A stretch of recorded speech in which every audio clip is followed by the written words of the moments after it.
Eu peço que vocês abram suas Bíblias comigo em Números 11, e eu gostaria de falar com vocês hoje à noite sobre depressão. De um modo especial, sobre a depressão na vida de um servo de Deus. Um servo de Deus chamado Moisés. Que no tempo em que viveu, não experimentou, ninguém chegou para Moisés e disse: Moisés, você está em depressão. Mas Moisés demonstra aqui em Números 11 algumas características que são muito comuns e estão presentes na vida de pessoas que atravessam aquilo que Davi escreveu depois, como o vale da sombra da morte. Antes que a gente leia o texto, é importante que a gente se lembre como é que o texto chegou aqui até onde chegou. Esse texto também aparece lá em Êxodo, capítulo 16, onde algo semelhante com aquilo que nós lemos aqui em Números 11 também é citado. Bom, de onde veio Moisés? De onde veio o povo de Israel? A gente sabe que a história toda começa com Abraão, quando ele é chamado por Deus lá em Gênesis, capítulo 12. A história começa em Gênesis capítulo 11, quando se fala a respeito dos pais de Abraão, e como Deus os tira de lá e os leva para uma terra que Deus mostraria, e em Gênesis 12 Deus mostra a Abraão aceitando esse desafio e saindo de Ur dos Caldeus, que seria hoje o atual Iraque, e indo até a terra que Deus depois mostraria a ele, que seria a terra de Canaã, onde hoje fica Israel. E Abraão vai pela fé, e por isso ele é chamado, tanto no Antigo quanto no Novo Testamento, de pai da fé. E ele não vê o cumprimento daquela aliança, daquela promessa que Deus fez tão cedo. Ele já era um homem idoso, e ele com sua esposa também idosa, ele já estava perto dos 100 anos de idade, nada de ter um filho, sua esposa era estéril. Mas ele confiou na promessa de Deus, e fez tudo o que Deus falou para ele fazer. Por volta dos seus 100 anos de idade, ele tem um filho, chamado Isaque, o filho da promessa. Antes disso, ele tinha tido um filho também chamado Ismael, mas Deus havia dito que aquele não era o filho da promessa. Com Isaque, Deus renova a aliança, mesmo após a morte de Abraão, e depois Isaque tem 2 filhos, Esaú e Jacó. Deus renova a aliança com o neto de Abraão, chamado Jacó, cujo nome Deus mudou para Israel, por conta de uma experiência muito específica que ele teve, que nós conhecemos, lá em Gênesis. E aí, então, esse homem chamado Jacó, cujo nome Deus mudou para Israel, teve 12 filhos. Na verdade, ele teve mais de 70 filhos. Mas o que a gente sabe na Bíblia, aqueles que são mais famosos, com os quais Deus renova a sua aliança mais uma vez, são 12. Aqueles que dividem a terra. Mas ele teve dezenas de filhos, não é? O tal do Jacó.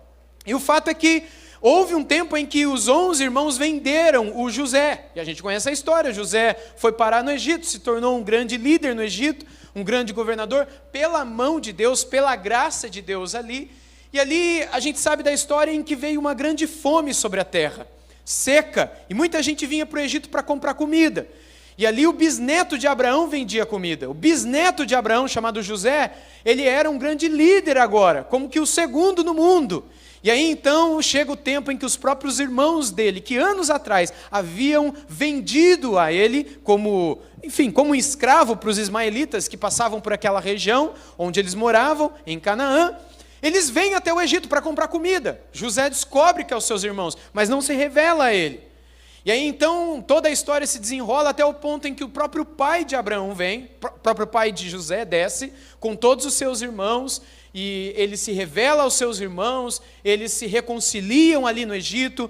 O faraó dá a terra de Goshen para que os seus irmãos, os descendentes de José e o próprio Jacó, pai de José, vivessem. José não viveu ali porque ele vivia junto do faraó, mas tinha acesso direto e o tempo todo por causa dos seus irmãos, seus pais ali. E ele pediu aos seus irmãos que quando eles saíssem do Egito, que eles levassem os seus ossos junto consigo, e outras coisas mais. Mas morre toda aquela geração, morrem todos os seus irmãos, morre o próprio José, morre Jacó, e a Bíblia diz que surge um novo faraó que não sabia da existência de José, e depois desse tempo, passados alguns anos, os judeus, os descendentes de Israel, os descendentes de Jacó, chamados de hebreus naquele tempo, ou israelitas, eles se tornam escravos no Egito. E eles ficam no Egito por cerca de 430 anos. Até que um dos descendentes de Israel, um dos descendentes de Jacó, é levantado por Deus para tirar o povo dali. E esse homem é um homem chamado Moisés. que é o homem que escreve o livro que nós estamos nas mãos aqui aberto agora, o livro de Números. Não só Números, mas os 5 primeiros livros da Bíblia, que nós chamamos de Pentateuco, eles chamavam de Torá, ou de instrução, ou a lei de Moisés. E Deus chama esse homem quando ele já estava com quase 80 anos de idade. E ele volta para o Egito, depois de ter saído de lá, depois de ter matado um egípcio e toda aquela história que nós conhecemos. Quando ele volta para o Egito, com cerca de 80 anos, ele volta para tirar o povo. Acontecem as 10 pragas no Egito. E depois da última, Faraó permite que o povo saísse, e o povo sai feliz. São cerca de 2 milhões de homens e mulheres, fora alguns outros escravos de outros povos, que não eram israelitas, que aproveitam a fuga e saem junto. Agora nós temos um povo que está vivendo cerca de 600 anos depois de Abraão, Isaac, Jacó, e agora cerca de 600 anos depois de Abraão, aquele povo, cerca de 450 anos depois de José, aquele povo que por 400 e poucos anos ficaram escravos no Egito, agora eles saem daquela terra com direção à terra prometida, a terra que mana leite e mel, a terra de Canaã. Moisés é o grande líder, ele havia visto os sinais e o poder de Deus, certamente ele estava feliz. Moisés era o grande líder, o homem que havia recebido de Deus um cajado e uma promessa, o homem que pastorearia aquele povo em direção a uma nova terra, o homem que instruiria aquele povo, o homem que receberia de Deus as leis e que as entregaria para o povo. Moisés era o grande líder que apresentaria para o povo a terra da promessa. Certamente Moisés estava feliz, ele viu o extraordinário, ele viu Deus agir no Egito, e ele via Deus agindo enquanto peregrinavam pelo deserto do Egito até Canaã. Ele viu o Mar Vermelho se abrir, e não só ele, mas todas aqueles milhões de pessoas que estavam com ele, israelitas e outros fugitivos. Eles atravessam o mar, e quando o último atravessa, o mar se fecha nos egípcios que os perseguia, porque Faraó tinha se arrependido de ter deixado eles ir embora. Quando eles chegam diante do Horebe, diante do Monte Sinai, eles veem o Monte Sinai fumegar, tremer, e Moisés lá em cima. Eles veem Moisés descer do monte com o rosto brilhando. Eles recebem as leis de Deus escritas pelo próprio dedo de Deus. Eles com fome no meio do deserto, veem pão cair do céu, o maná. Eles não tinham que trabalhar, eles só tinham que peregrinar, porque Deus os sustentaria. E Moisés, o grande líder, os sustentava, os dirigia. De dia, um calor terrível, eles tinham um clima de sombra no deserto, porque uma nuvem estava sobre a cabeça deles, impedindo-os de sofrer pelo calor. E à noite, vocês sabem que no deserto é muito frio. Havia o quê? Uma coluna de fogo, clima de lareira no deserto. Deus o tempo todo se mostrando, cuidando, curando de picadas de cobras, fazendo a rocha dar água para o povo beber. O que não faltou foi milagres da parte de Deus para com aquele povo. O que não faltou foi Moisés perceber a mão de Deus. Mas os dias iam passando, eles saíram do Sinai, foram para Cádiz e peregrinando, pararam no meio do caminho, a nuvem subia, o povo caminhava, a nuvem parava e descia, o povo parava, montava a tenda do tabernáculo, tudo aquilo que nós conhecemos.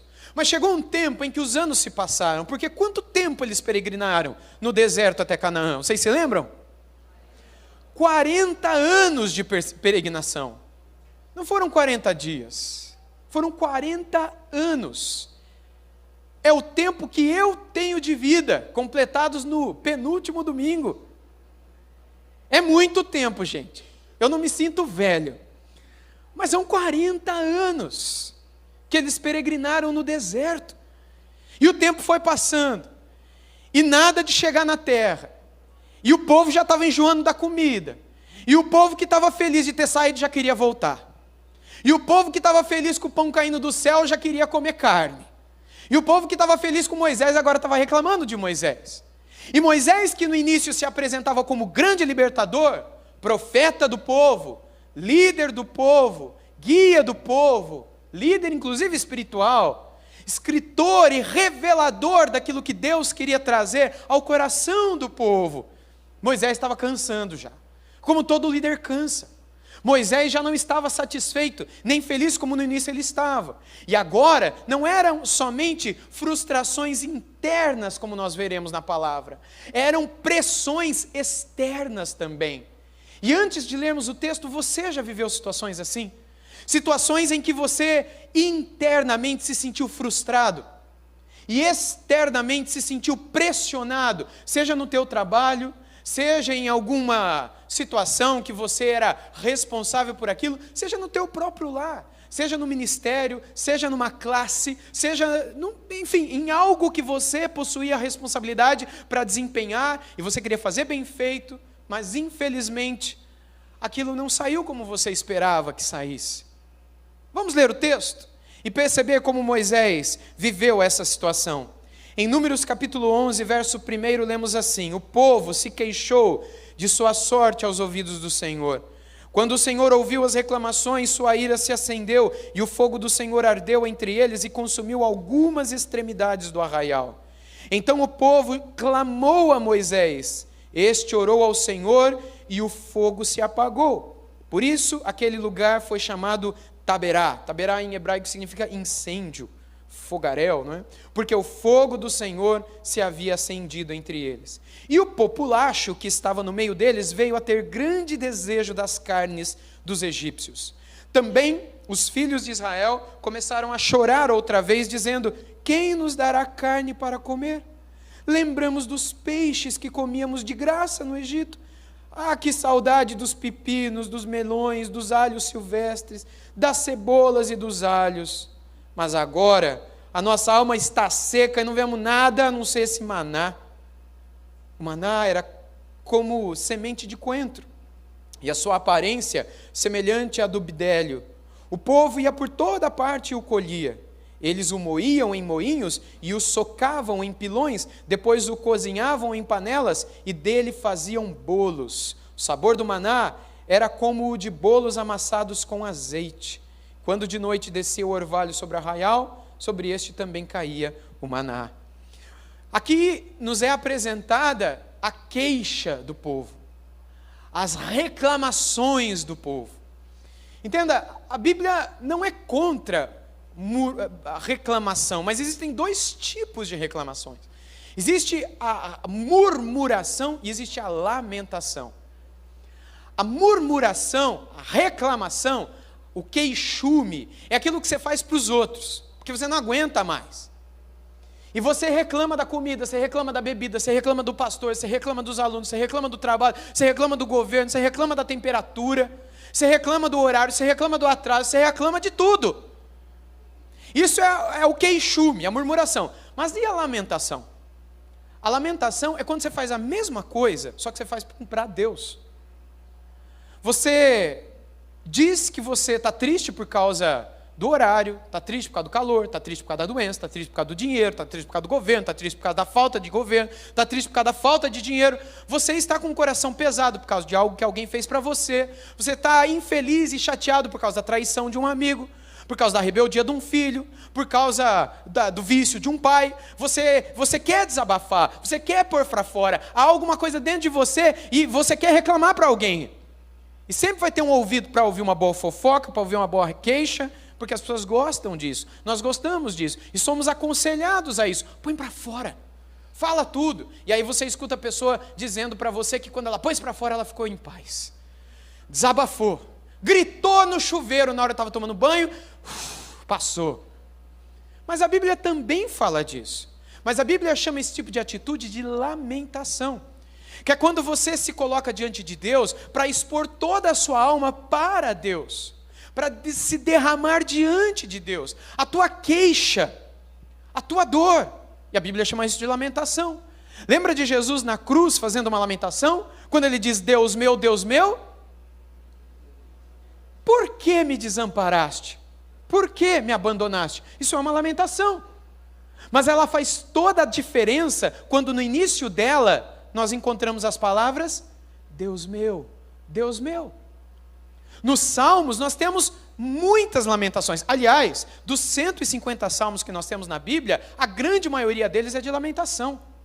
Nós temos um livro só de lamentação na Bíblia, que é qual?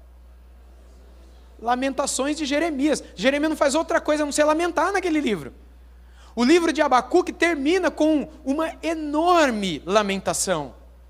Nos livros que os apóstolos escreveram, em alguns momentos, nós os vemos também em lamentações. Deus ama ouvir as nossas lamentações, porque elas são feitas diante dEle.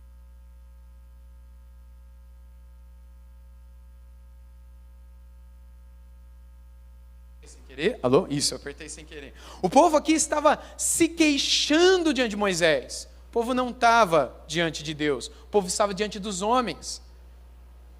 E é por isso que o texto bíblico diz que eles já não aguentavam mais. Você conhece gente assim? Normalmente isso é coisa de criança, né?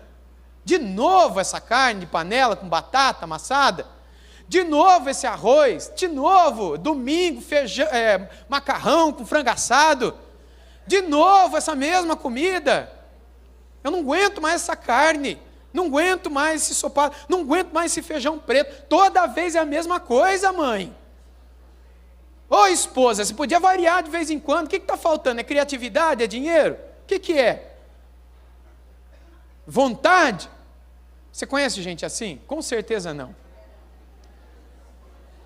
Aqui o povo virou para Moisés e começou a reclamar, dizendo que eles não aguentavam mais. Imagina que você é Moisés. Imagina que nós todos que estamos aqui somos o povo. E a gente chega para você e fala, ó, o cardápio precisa dar uma variada. A gente não aguenta mais, Moisés. E o que você diria para nós? Quem faz o cardápio não sou eu, é Deus. Olha para Deus e pede para Ele mudar. Você não aguenta mais o maná, fala para Ele mandar outra coisa. Quem sabe Ele não manda um cabrito do céu. Quem sabe Ele não manda uma vaca do céu. Quem sabe Ele não manda uma outra coisa, um torresmo já para... Aliás, torresmo não, porque eles não podiam comer porco, né? Quem sabe Ele não manda, sei lá, um peixe do céu. A gente está no meio do deserto, você quer que eu arruma carne aonde aqui? Onde que nós vamos achar vaca aqui no deserto? Onde que nós vamos achar peixe no deserto? Fica quieto, come que Deus está mandando e agradece. Mas o povo vinha reclamar para Moisés. E o povo reclamando, foi para isso, Moisés, que você nos tirou do Egito?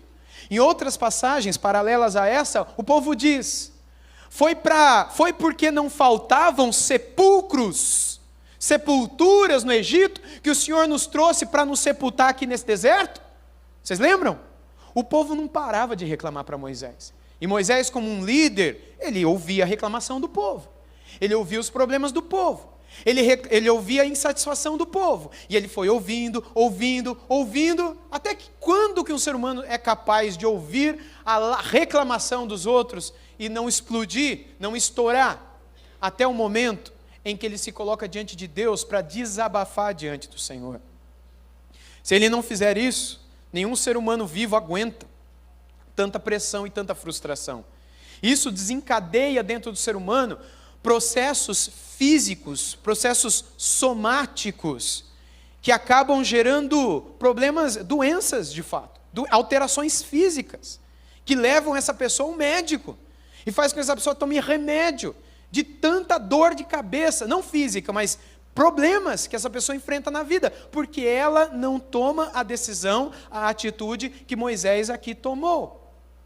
Moisés, logo após ouvir tanta reclamação, a saudade da carne, a saudade do cebolão, a saudade do alho silvestre, do pepino, Moisés ele faz uma oração ao Senhor, uma oração belíssima ao Senhor, que todos nós devemos fazer quando ouvimos alguém reclamando para a gente. Vamos ler a oração? Bom, verso 10 diz, então Moisés ouviu como o povo chorava por famílias, cada um à sua porta, o Senhor ficou muito irado, e Moisés também não gostou daquilo. E aí começa a oração de Moisés do verso 11. Moisés disse ao Senhor, por que fizeste mal a teu servo? E por que não achei favor aos teus olhos? Visto que puseste sobre mim a carga de todo esse povo. Será que fui eu quem concebeu todo esse povo? Será que fui eu quem o deu à luz, para que me digas que o leve no colo como a babá leva a criança que mama até a terra que prometeste dar a seus pais? Onde eu poderia conseguir carne para dar a todo esse povo? Pois choram diante de mim, dizendo: dê-nos carne para comer. Eu sozinho não posso levar todo esse povo, pois é pesado demais para mim. Se me tratas assim, mata-me de uma vez. Se achei favor aos teus olhos, peço que não me deixes ver a minha miséria. Em nome de Jesus, amém. Em nome de Jesus, amém, não está aí não, viu, irmãos? Mas aqui termina a oração de Moisés. O que você acha dessa oração? Uma oração bonita? Uma oração santa? Aqui nós temos mais um de inúmeros exemplos de uma oração chamada de lamentação na Bíblia. Nós temos oração de intercessão, oração de gratidão, oração de súplica e petição, oração de imprecação, oração de adoração, e temos oração de lamentação. E essa é uma delas. E aqui Moisés faz diferente do povo, porque enquanto o povo já se sentia seco na sua alma, seco por dentro, seco não no sentido de estarem com sede de água, mas a alma deles estava seca, eles estavam tristes e por isso estavam reclamando de tudo, falando mal de Moisés, falando mal de Deus, porque afinal de contas foi Deus quem os tirou do Egito. Mas Moisés, ao invés de ir reclamar com seu irmão, ao invés de reclamar com sua esposa, com seus filhos, com seus imediatos, ele vai falar com Deus. Ele vai expor diante de Deus aquilo que ele não aguentava mais. E pela oração, a gente percebe como estava a alma de Moisés. Ele pede para morrer. Não é o primeiro homem na Bíblia que pede para morrer. Nós temos lidado ultimamente com muitos casos de líderes que têm pedido para morrer e com não poucos pastores que têm se suicidado. Nós temos acompanhado pelo Facebook, nesse último mês de setembro, pelo menos 2 pastores, um norte-americano e um brasileiro que nessa semana se suicidou. Nessa semana, de uma igreja no sul, também chamada Igreja Nova Vida. No sul. E um pastor norte-americano no começo desse mês, muito famoso e querido lá também, que também se suicidou. Por que isso tem acontecido? Porque homens de Deus, e será que não são? Não somente chegam às vias de fato, mas têm desejado a morte. Como também na Bíblia nós vemos homens como Moisés dizendo: mata-me de uma vez. Como Elias, em 1 Reis 18, dizendo: Senhor, basta, tira a minha vida, porque não sou melhor do que os meus pais. Ou como Jonas, que leremos daqui a pouco, dizendo: tira a minha vida, eu quero morrer também. Por que um servo de Deus, e quais são os motivos que levam um líder cristão, um homem, uma mulher de Deus, a pensar na morte? Sendo que a vida que o Senhor veio para nos dar foi uma vida abundante. Sendo que aquilo que nos foi prometido quando Deus nos pôs no coração servi-lo, era uma vida de triunfo, de vitória, uma vida de bênçãos, de cuidado, de provisão. Mas quando a gente colocou o pé no ministério, o que a gente viu foram momentos de deserto, foi uma peregrinação cheia de lutas. Foram momentos não muito diferentes dos que atravessou Moisés durante os 40 anos do seu ministério pastoral. O tempo em que Moisés saiu do Egito e chegou lá nas campinas de Moabe e avistou a terra dos montes lá nas campinas de Moabe e ali morreu sem pisar na terra prometida. Tenta imaginar quantas vezes não passou pela mente de Moisés abandonar esse povo. Aqui o que nós temos é um homem que talvez nessa altura do campeonato já devia estar com uns 90 anos. Você pensa, um homem com 90 anos de idade é um homem que tinha que ficar aguentando esse tipo de povo?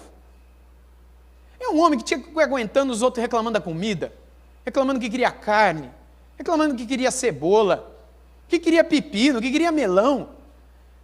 Um homem como esse poderia dizer: Senhor,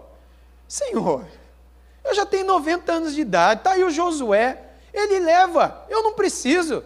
Deixa eu voltar para a terra lá do meu sogro e cuidar das ovelhas. Afinal de contas, com 80, 90 anos, já devia estar jubilado há muito tempo. Por que o Senhor me chamou agora para o ministério? Por que o Senhor me chamou agora para levar esse povo? O Senhor falou que era para levar para a terra que manda leite. Eu disse, Senhor, quando é que a gente vai chegar nessa terra? Por que o Senhor está dando volta com a gente? Moisés não poderia fazer um monte de perguntas para o Senhor? Eu faria se eu estivesse no lugar de Moisés. Mas por que Moisés não faz? Porque ele sabia que em sua soberania Deus estava cuidando e guiando aquele povo. E que não era o tempo certo do povo receber aquilo que Deus prometeu que os daria. Moisés, na verdade, nem veria a conquista da terra. Aquilo que Deus pôs no coração dele, ele seria apenas o homem que levaria o povo de um ponto até outro. Mas toda a glória que Deus prometeu dar a ele e aquele povo, seria o descendente, o sucessor dele que veria e que experimentaria. Seria Josué, quando com Caleb e toda a nação, eles conquistariam a terra prometida. Moisés não viu tudo aquilo que ele sonhou em ver, ou pensou que veria, quando Deus o chamou para tirar o seu povo do Egito e levar para a terra Canaã. Mas ele foi um líder fiel. Ele também errou aqui e ali, mas ele foi fiel. Foi chamado de um homem manso. Você imagina, gente? Tem que ser manso mesmo para aguentar esse povo com toda essa reclamação. E ele foi fiel em todo o tempo. E é isso que se exige dos servos de Deus, que são colocados para liderar o povo de Deus em alguns lugares. Servir na liderança, que sejam fiéis. Não é que eles tenham resultado. Não é que eles façam e deem para o povo tudo que o povo quer, tudo que o povo deseja, tudo que o povo sonha.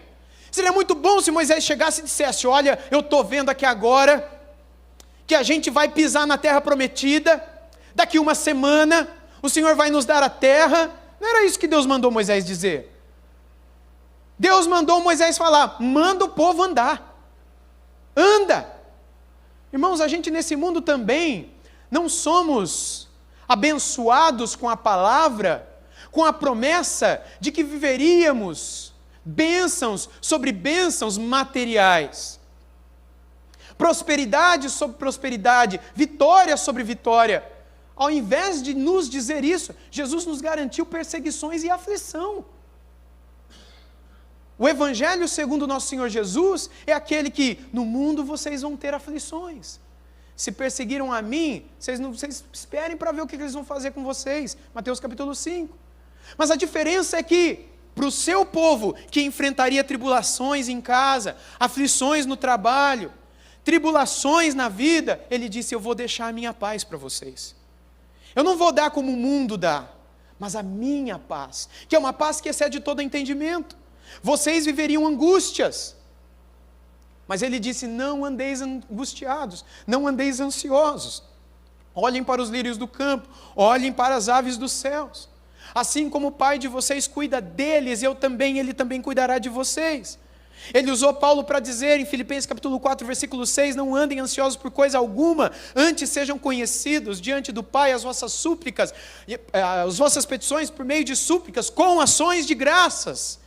Se vocês fizerem isso, versículo 7 diz que a paz de Deus, que excede todo o entendimento, guardará o vosso coração e a vossa alma. Guardará o coração e a alma de quem? Daquele que está ansioso. Está ansioso por quê? Por causa da perseguição.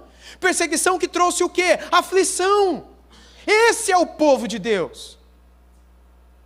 Se você está vivendo lutas, sofrimentos, depressões, angústias, está tudo normal.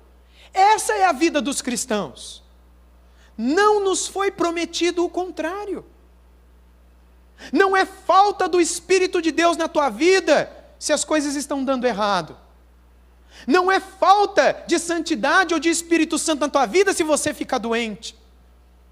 Não é falta da presença e da aprovação do Senhor em você se as coisas que acontecem ao seu redor não são um sucesso, são um fracasso.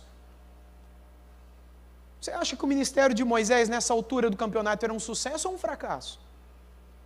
Aos olhos humanos? Era um fracasso. E Moisés deixou de ser um homem de Deus? Era um demônio na vida de Moisés? Era uma opressão na vida dele? Não, era uma pressão do povo. Você também vai ser pressionado. Você também vai viver momentos de fracasso. Você também vai viver momentos de frustração, mas se você for fiel em tua vida com Deus, Se você em cada situação levar as tuas queixas, as tuas dores, os teus temores, as tuas reclamações, as tuas frustrações a Deus, Ele vai fazer com você o mesmo que Ele fez com Moisés. Ele vai te ouvir, Ele vai te consolar, Ele vai te dar orientação, Ele não vai deixar você entrar em uma situação que vai te deixar em depressão. Vamos ver o que o Senhor falou com Moisés? A partir do versículo 16, nós lemos: o Senhor disse a Moisés. Veja como o Senhor responde rápido quando nós fazemos o que é certo, oramos e lamentamos. Primeiro Deus disse para Moisés: reúna para mim 70 homens dos anciãos de Israel, que você sabe que são anciãos e superintendentes do povo, e traga-os diante da tenda do encontro para que estejam ali com você. Então descerei e ali falarei com você, tirarei do espírito que está sobre você e o porei sobre eles, e eles ajudarão você a levar a carga deste povo, para que você não tenha de levá-la consigo sozinho. Diga ao povo: santifiquem-se para amanhã, e vocês comerão carne, porque vocês choraram aos ouvidos do Senhor, dizendo: quem nos dará carne para comer? A vida era melhor no Egito. Por isso o Senhor lhes dará carne, vocês poderão comer. Não comerão um dia, nem 2 dias, nem 5, nem 10, nem ainda 20, mas um mês inteiro, até que saia pelo nariz, até que fiquem com nojo dela, porque vocês rejeitaram o Senhor, que está no meio de vocês, e choraram diante dele, dizendo: por que saímos do Egito? Deus está deixando bem claro para eles: vocês vão comer tanta carne, vocês estão querendo carne? Vocês não me querem, vocês querem carne, vocês não me querem, vocês querem a bênção.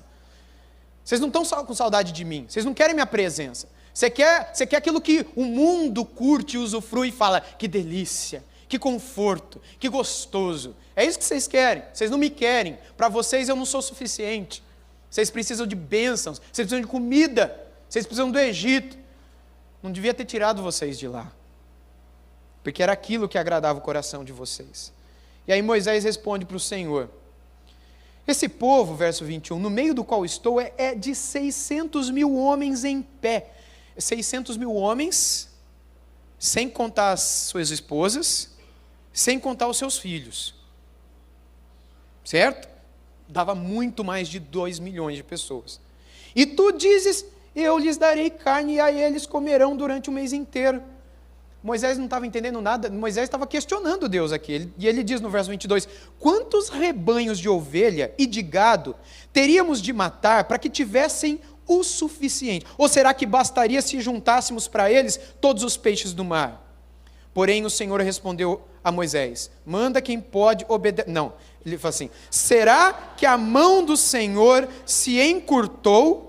Agora mesmo você verá se a minha palavra se cumprirá ou não. A resposta de Moisés, de Deus foi o seguinte: Moisés, você acha que, com quem você acha que você está falando?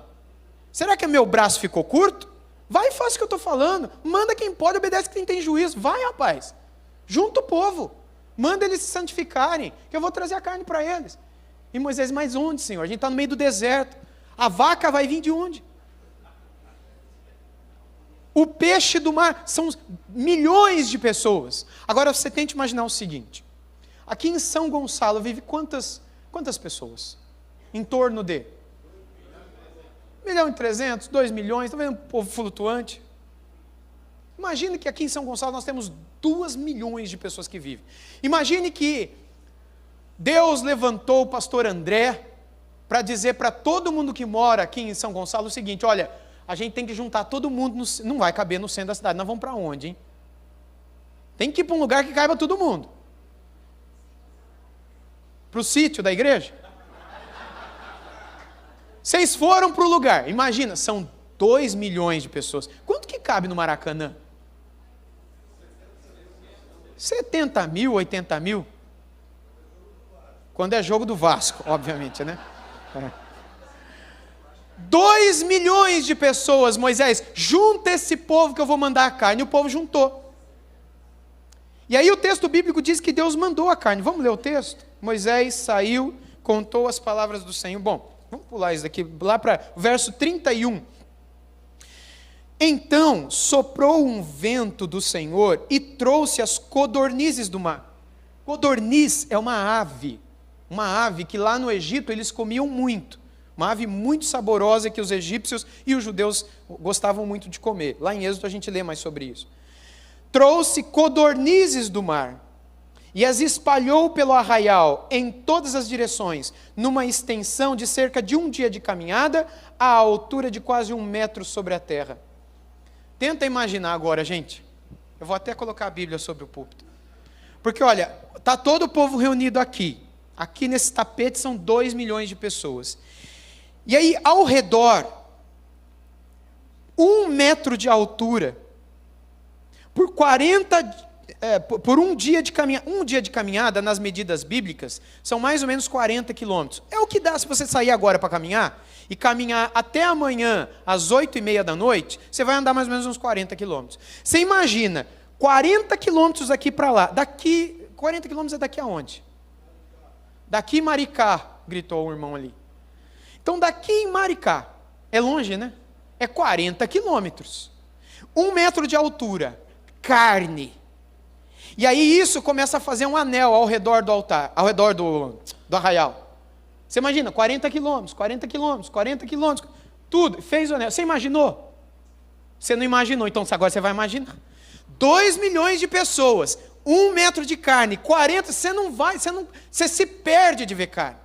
E é por isso que Deus disse que eles iam comer não 1 dia, nem 2 dias, nem 3 dias, mas 1 mês, até sair carne pelo nariz, sair carne pela orelha, sair carne por tudo quanto é buraco. Vocês não queriam carne? Vai comer carne até morrer de tanto comer carne, que é o texto bíblico diz no verso 32. Todo aquele dia e toda aquela noite, também no dia seguinte, o povo se levantou e recolheu as cordonizes. O que menos recolheu teve 12 montões, e as estenderam para si ao redor do arraial, enquanto a carne ainda estava entre os seus dentes, antes que fosse mastigada. A ira do Senhor se acendeu contra o povo, e o feriu com uma terrível praga. Por isso aquele lugar foi chamado de Quibrote Hatavá, porque ali foi sepultado o povo que teve o desejo das comidas dos egípcios. E de Quibrote Hatavá o povo partiu para Hazerote e ali ficou. Foi assim que Deus resolveu o problema de Moisés, que na verdade era o problema do povo. Moisés só fez o seguinte: Senhor, a minha luta no ministério é essa. Eu não aguento mais, fui eu que dei a luz a essa pessoa, a esse povo, para que eles reclamem comigo, de mim e do Senhor. Senhor, me mata se o Senhor não quiser resolver. Moisés, ele foi diferente no sentido de que ele levou ao Senhor, ele não guardou consigo. E isso faz toda a diferença, porque se nós não levamos ao Senhor, nós somatizamos aquilo. Nós fazemos com que aquilo que é emocional, espiritual, acabe atingindo o nosso corpo. E isso desenvolve dores na coluna, dores de cabeça, alergias, diarreias, problemas. Aí você vai no médico, o médico diz que você não tem nada. Você faz exames, ele fala, não deu nada no exame, isso é tudo emocional, procura um psicólogo. Já ouviu isso acontecendo? Por quê? E aí ele usa uma palavra que foi inventada há pouco mais de 100 anos atrás, por um alemão chamado Sigmund Freud. E aí o Freud usou pelo menos a palavra psicossomatização. E aí os médicos adoram usar isso hoje. Olha, isso é uma psicossomatização. Psico de psique, alma, psique, que significa alma em grego, e soma, que vem de corpo em grego. Então é algo da alma que afeta o teu corpo. Daí dizer-se somatizou, ou seja, aquilo que era emocional, espiritual, agora somatizou, afetou o corpo.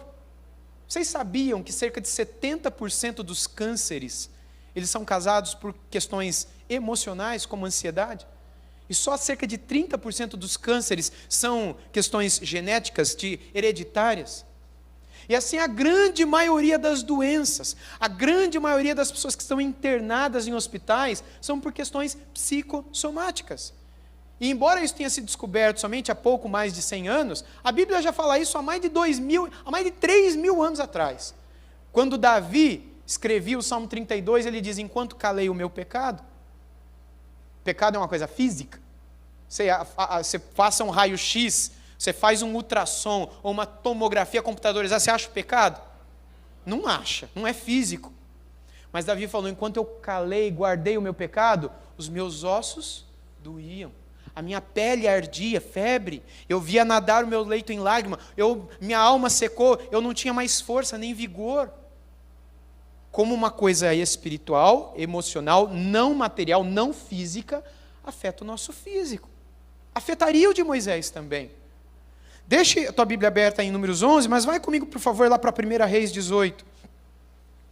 Em 1 Reis 18, nós encontramos o maior profeta do Antigo Testamento, diante dos profetas de Baal, e ele ora, e cai fogo do céu, e consome o animal que estava sobre o altar, que ele mesmo construiu.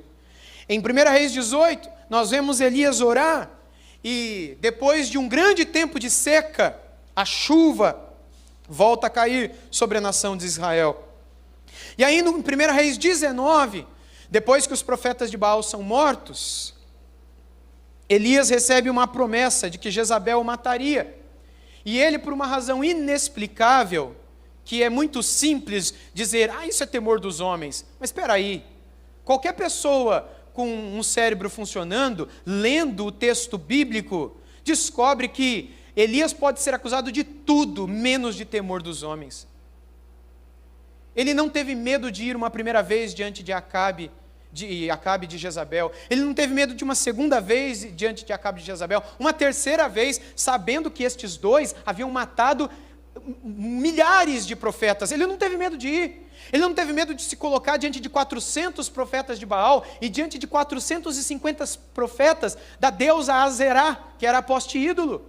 Quase 1000 profetas. Esse cara não tinha medo dos homens, não. Mas do nada, quando uma mulher... mas ele teve medo de uma mulher. Não. Pode ser que tinha medo de mulher, mas não tinha medo de homem. Mas não. O que a gente vê aqui em Elias é alguém que passou por uma alteração da mente inexplicável. O fato é que em 1 Reis 19, lá no versículo 4, a gente lê o seguinte: ele mesmo, porém, foi para o deserto, caminhando um dia inteiro, por fim sentou-se debaixo de um zimbro, sentiu vontade de morrer e orou: basta, Senhor, tira a minha vida, porque eu não sou melhor do que os meus pais. Deitou-se e dormiu debaixo de um zimbro. Somente até aqui. Aqui nós temos o maior profeta do Antigo Testamento. Sabe aquele de quem Jesus falou lá no Novo Testamento? Jesus.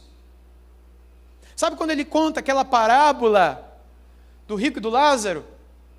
E aí quando o rico está lá no inferno, pedindo ao pai Abraão para mandar Lázaro de volta para a terra, porque ele, rico, tinha 5 irmãos, lembra?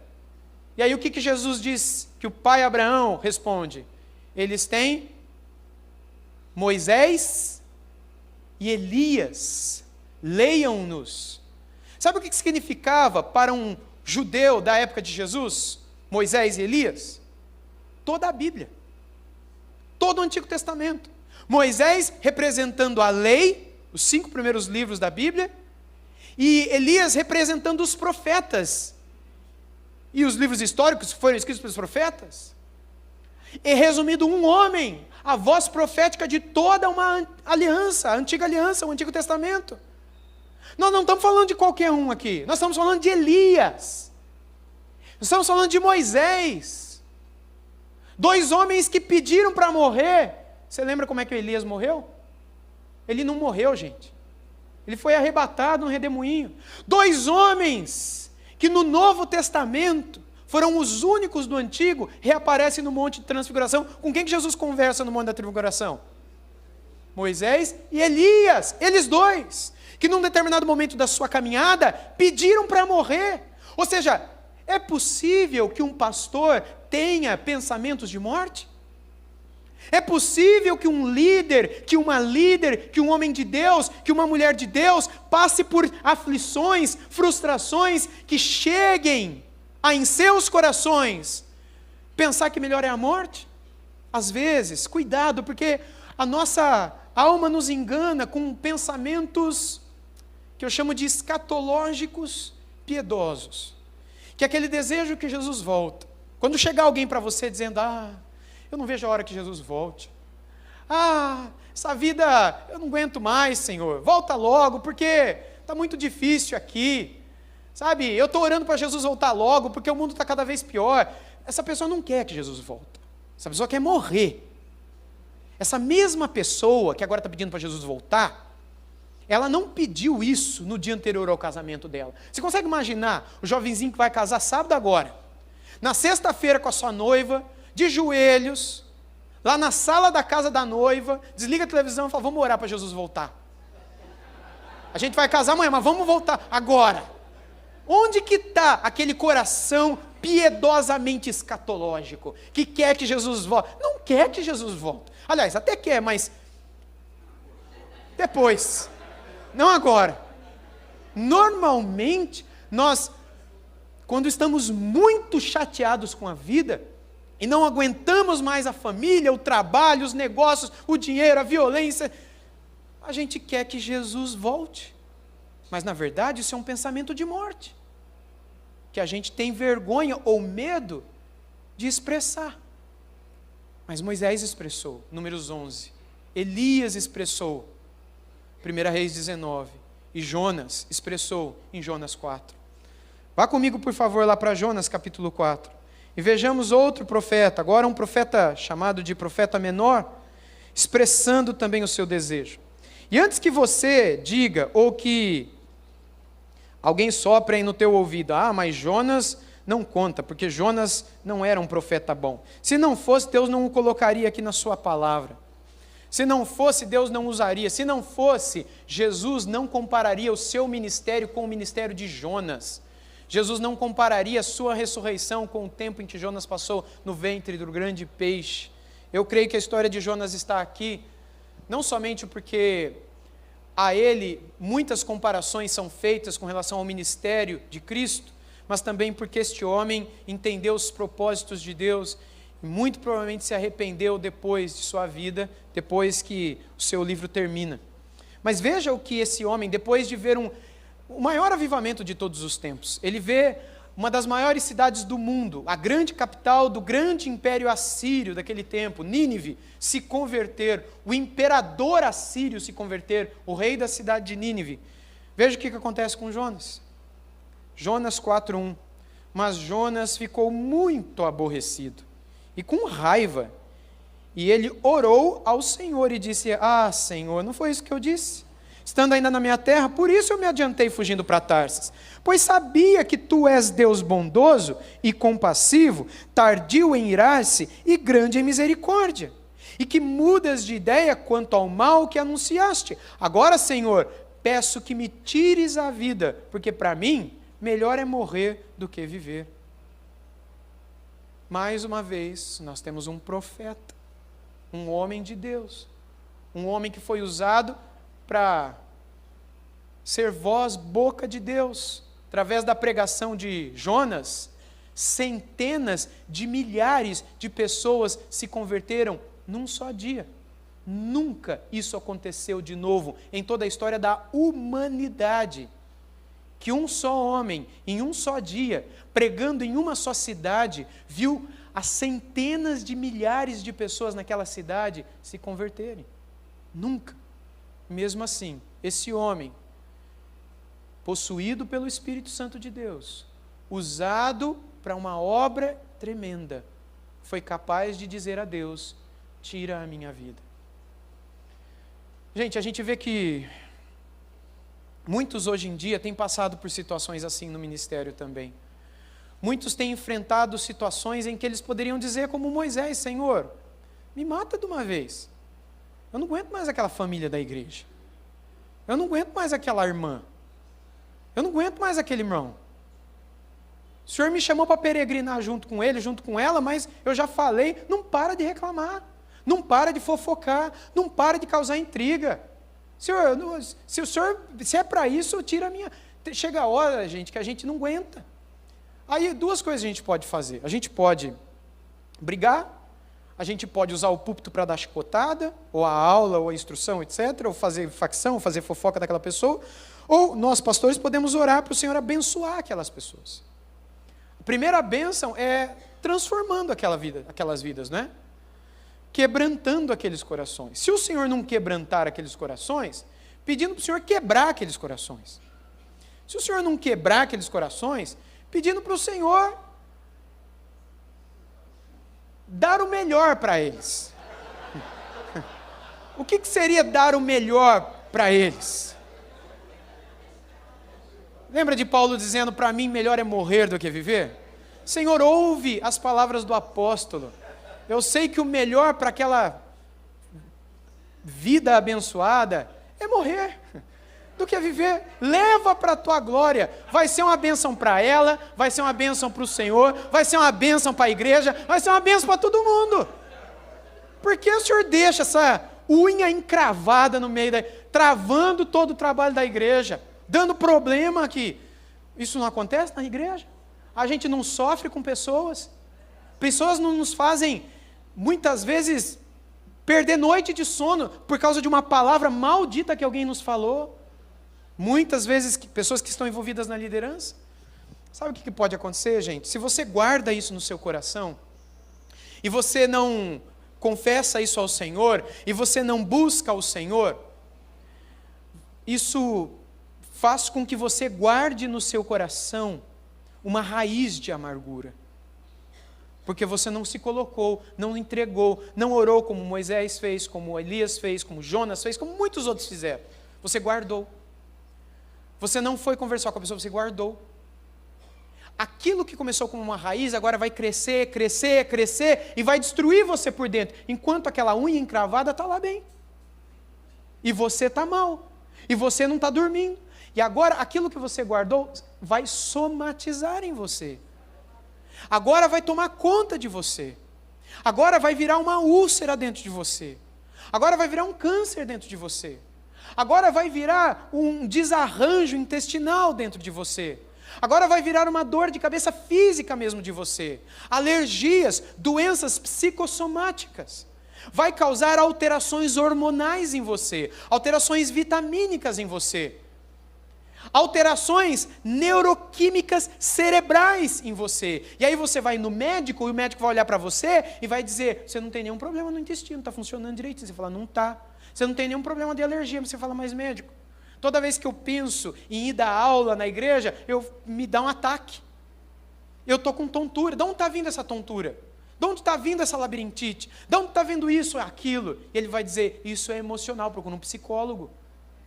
Vai procurar um psiquiatra, vai tomar um remédio. Sabe o que você tem que fazer nessa hora? Muitos diriam, você tem que orar.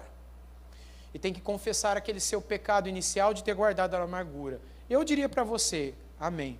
Você tem que orar e tem que confessar aquele pecado de ter guardado a amargura. Mas agora que você já está com um problema no teu labirinto, já está com labirintite, agora que você já está com um problema no estômago, agora que você já está com um problema no cérebro, problemas hormonais, os neurotransmissores já não estão mais agindo como deveriam agir, você já está com problemas de vitaminas, você faz um exame de sangue e você percebe que muitas coisas hormonais e vitamínicas estão alteradas em você, e aí o médico diz para você, você está em depressão. Por que ele diz isso? Porque essas alterações hormonais e físicas que foram decorrentes de um pecado inicialmente, mas que agora afetaram o teu corpo, tua mente. E agora você precisa de um médico. Porque orar vai resolver o teu problema com Deus, mas não vai acertar os teus problemas hormonais que ficaram alterados por causa de um pecado. Pode ser que essas disfunções hormonais aconteçam naturalmente, sem que nenhum pecado aconteça, e é muito natural que isso ocorra. Pessoas que têm alterações hormonais, por exemplo, mulheres na menopausa, ou no período da primeira menstruação, ou naquilo que a medicina chama de perimenopausa, que são os anos ou o tempo que antecede a menopausa, ou também num período pós-parto, aquilo que é chamado de depressão pós-parto, ou alguns casos que atingem cerca de 5 a 8% das mulheres, aquilo que é chamado de TDPM, que não é a TPM. O T não é tensão, mas transtorno. Transtorno disfórico pré-menstrual, TDPM.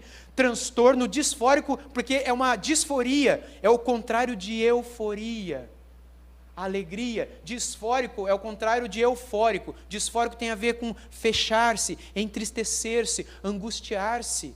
E essa TDPM atinge cerca de 8 mulheres.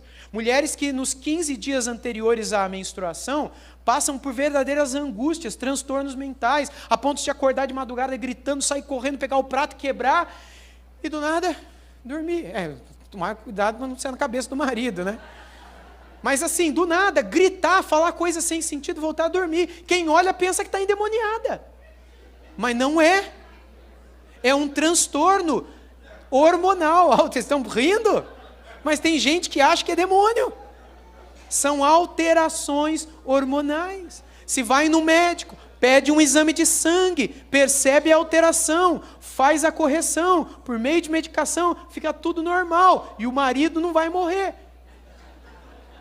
E nem outra coisa mais grave pode acontecer.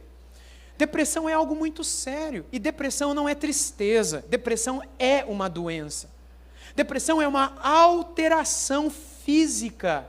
Alteração. Sabe quando você está na estrada, indo daqui para Maricá, aí você tem uma placa no meio do caminho, dizendo o seguinte: cuidado, depressão 200 metros à frente. O que você faz? Você para o carro e diz: vamos orar, e vamos repreender em nome de Jesus. É isso que você faz? É lógico que não, porque você sabe que o que vai ter à frente? Uma alteração no terreno. É desse contexto que foi tirada pela medicina a palavra depressão. Porque as depressões no corpo humano são alterações no terreno, alterações no vaso, alterações na vida, alterações de apetite, alterações de sono, alterações de humor, alterações de percepção da realidade. Alteração de humor se chama de transtorno bipolar. Alteração da percepção da realidade se chama de síndrome do pânico. São os nomes populares. A alteração na percepção da própria família, a depressão pós-parto, onde a mãe é capaz de matar o filho, sem saber o que está fazendo. Alterações no ânimo, onde a pessoa, não é que ela não quer sair da cama, ela não tem forças para sair da cama. A menos que você pegue ela no colo. Não dá. Se você nunca passou por isso, você não sabe o que é isso. A pessoa simplesmente perde os músculos, os nervos, a força, tudo se vai. Uma alteração neuroquímica cerebral afeta hormônios, afeta vitaminas, afeta o físico daquela pessoa. E existem muitos tipos de alterações ou depressões. E a causa delas também são inúmeras, inclusive um pecado. Ou uma ação demoníaca, como foi no caso de Saul, mas nós jamais podemos dizer que todo depressivo está em depressão por causa de demônio. Jamais podemos dizer que todo depressivo está depressivo por causa de um pecado que ele guardou no coração. Porque pode ser que ele esteja doente. Pode ser que ele esteja passando por alguma alteração hormonal ou vitamínica. Pode ser que ele esteja com um tumor no cérebro. E esse tumor esteja afetando alguma parte do cérebro que vai mudar o comportamento dele. Pode ser que aquele tumor no cérebro esteja afetando as emoções dele, mas ainda não foi descoberto. Então, antes de julgar, dizendo que é pecado, dizendo que é demônio, ajude esse irmão a ir no médico. Ajude esse irmão a fazer um exame. Porque pode ser que aquilo que a gente esteja julgando como pecado e demônio, seja uma enfermidade, a gente está perdendo tempo. Ou às vezes a gente está sendo irresponsável quando a gente diz: você não precisa de médico não, você precisa de Deus. É lógico que a pessoa precisa de Deus. Mas você diz isso para o seu filho quando... Imagina, o pastor André, você tem um filho? Um menino, não é? Quantos anos ele tem? 3 anos. O menininho do André, pastor André, ele chega aqui com uma dorzinha na barriga, e aí uma dorzinha na barriga, e aí aquela dorzinha vai aumentando, ele não para de chorar, dá remédio, não para. Aí a esposa do André, que é a irmã? Leilane. Fala para o André: pastor, fica aí na igreja que eu vou levar ele no hospital, para a gente ver o que está acontecendo. Aí chega lá no hospital, os médicos fazem um exame e descobrem que o apêndice está inflamado. Sabe apendicite? E aí o médico fala: tem que operar na hora. Dá para esperar uma semana? Não, tem que operar na hora. Aí o que a Leilane faz? Ela fala: não vai operar não. Primeiro eu vou mandar uma mensagem para o grupo de WhatsApp da igreja de intercessão. A gente primeiro vai fazer uma campanha de intercessão pela vida do João. É isso que a Leilane faz? Se ela fizer isso, irmãos, o pastor precisa chamar ela no gabinete para conversar. o que ela vai fazer? Ela vai falar, olha, pode operar, e eu vou mandar uma mensagem para o grupo de intercessão. A gente vai interceder, mas pode fazer a operação. Por quê? Porque nós entendemos que a medicina é uma bênção de Deus para nós, ou não? E aí, quando o médico termina a cirurgia e o João está bem e saudável, o que a gente diz? Que toda glória a Deus, que usou o médico, mas glória a Deus. A gente até agradece o médico. Pode ir lá dar um presente para ele, porque fez a cirurgia, mas a glória é de Deus. Irmãos, a mesma coisa a depressão.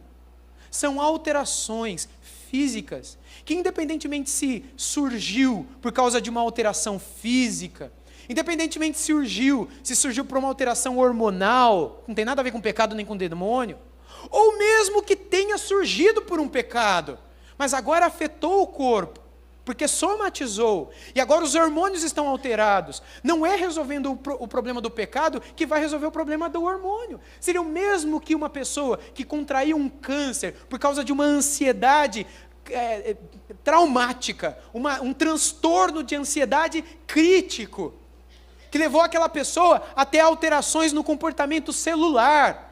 E agora as células que não se comportam mais como deveriam, começam a ter problemas, e aquelas células se tornam cancerígenas, carcinomas começam a nascer, que é o que a medicina nos informa. Ansiedade causa câncer, pode causar câncer. E aí o câncer cresce. Aí quando você recebe aquela pessoa na igreja, você fala o quê? Olha, esse câncer aí na verdade é coisa da tua cabeça, porque o teu problema é a ansiedade. Você tem que confessar essa ansiedade, nós vamos orar pela ansiedade, se você se arrepender, Deus vai te livrar desse câncer. Irmãos, eu creio que Deus cura. Você crê que Deus pode curar? Mas Deus cura sempre? Não, irmãos. Deus nos chama para a gente glorificá-lo quando Ele cura, e Ele nos chama para glorificá-lo quando Ele não cura. Deus nos chama para glorificá-lo quando Ele nos tira da morte, mas também nos chama para glorificá-lo na morte. A gente tem que viver e morrer para a glória de Deus. Está saudável e está doente para a glória de Deus, porque a gente não sabe se aquela doença vai ser usada. Ou Deus não pode usar uma enfermidade para salvar pessoas, para causar encontros, para levantar oportunidades para a gente pregar o Evangelho. A gente tem que glorificar Deus. Então, se agora eu estou com câncer, como é que eu vou dizer para a pessoa, resolva a ansiedade, que o câncer vai ser resolvido? Não vai. Você vai ter que fazer quimioterapia, e nós vamos orar no grupo de intercessão. A igreja vai orar. A mesma coisa a depressão. Se não fizermos o que Moisés fez, o que vai acontecer é que isso poderá desenvolver em nós alterações que trarão à nossa mente o desejo da morte, como Moisés desejou morrer. E aí pode ser que você até vá e ore ao Senhor, peça perdão ao Senhor, derrame o seu coração diante do Senhor, mas, preste atenção, se aquela angústia inicial causou alterações na sua mente, nas funções, entre os seus neurônios, e é fácil de descobrir isso, tem exames para isso, exames de sangue, exames de urina para perceber função renal, dos eletrólitos, enfim, tem muitos exames que qualquer médico pode pedir para descobrir se há alterações nesse terreno que está aí. Nós precisamos disso. Nós precisamos estar atentos à realidade de que, se nós não irmos atrás, isso pode se desenvolver em nós e piorar, a ponto da gente perder a lucidez. Deixa eu dizer para vocês que a grande maioria das pessoas que entram em depressão e não se tratam, elas terminam no suicídio. É 90% dos casos. 90% dos casos. Isso é dado estatístico de cientistas que trabalham somente com esta questão. De todos os suicídios que acontecem, 90% é em decorrência da depressão, quando esta não é tratada, quando esta não é tomada com a seriedade que ela deveria ser tomada. Porque eu posso resolver o meu problema com Deus, mas se isso trouxe alterações no meu corpo, eu preciso resolver essas alterações. Se é um neurologista, eu vou nele. Se é um psiquiatra, eu vou nele. Qual é o problema? Qual é a vergonha disso? Vergonha é você não temer a Deus e não cuidar desse corpo que é o templo do Espírito Santo. É disso que você tiver que ter vergonha. Não é de consultar um psiquiatra que pode ajudar a cuidar melhor desse templo aí.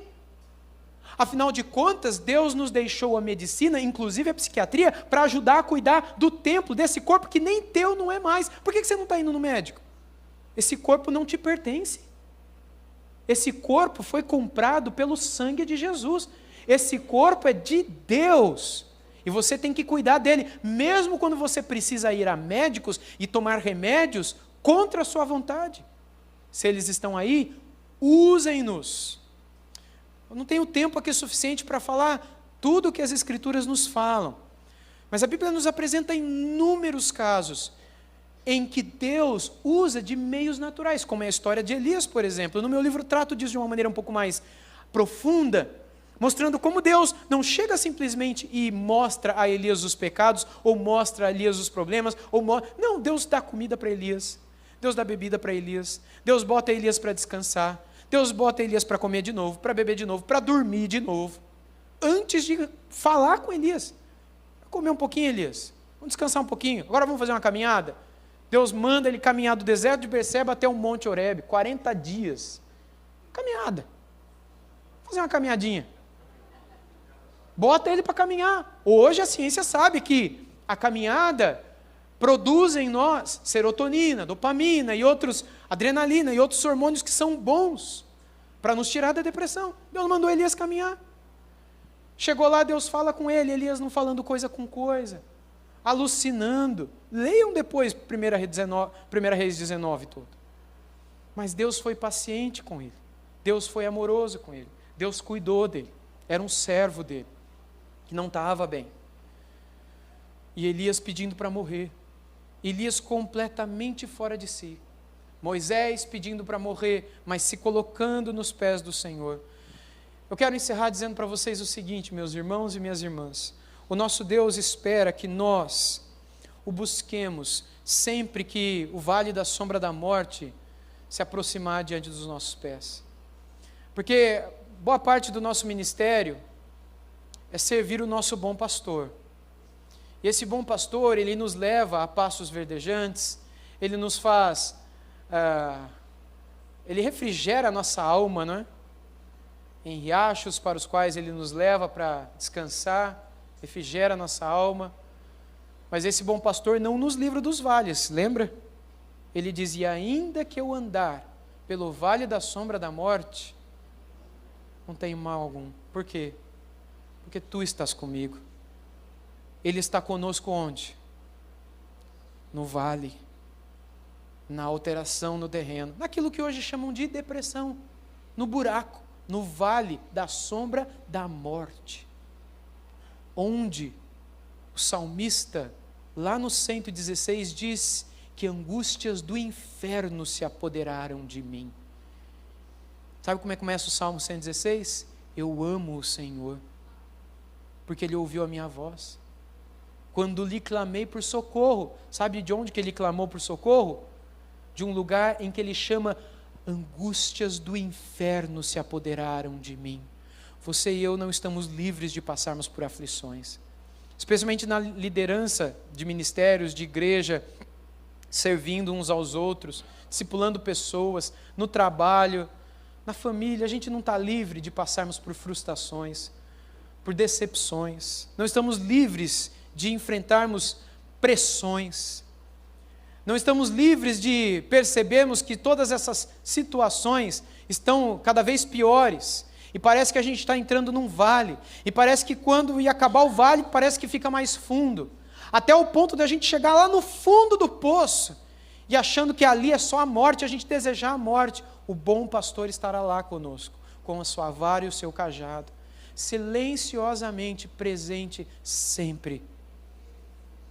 Ele estará lá conosco, para nos ajudar, para nos auxiliar, para nos aconselhar, para nos socorrer, para nos fazer comer direito, para nos fazer andar melhor, para nos fazer descansar melhor, mas também para tratar da nossa alma e do nosso coração. Que o Senhor nos dê graça para que nós compreendamos a seriedade da depressão, a seriedade dessa enfermidade, a seriedade dessas alterações físicas que elas causam em nós. Infelizmente, muitos irmãos, inclusive pastores, irmãos que eu conheci, 2 pelo menos deles pessoalmente, e que eram homens de Deus, mas que pela educação que tiveram, teológica, foram instruídos de que jamais deveriam tomar remédios e não tomavam. Aliás, 3. Um não virou pastor porque ele estudou comigo no seminário e os 3 tiraram a própria vida. E este último, antes de se formar, com uma esposa, 2 filhos e a esposa grávida, se relutava a tomar as medicações. Ele não tinha depressão, ele tinha esquizofrenia, que é uma outra enfermidade da mente. E ele não ia atrás do cuidado médico. Porque ele ouviu alguma vez de que Deus vai cuidar. Gente, a gente não quer que Deus cuida? É lógico que Deus cuida. Mas Deus nos deu os recursos. E não é vergonha.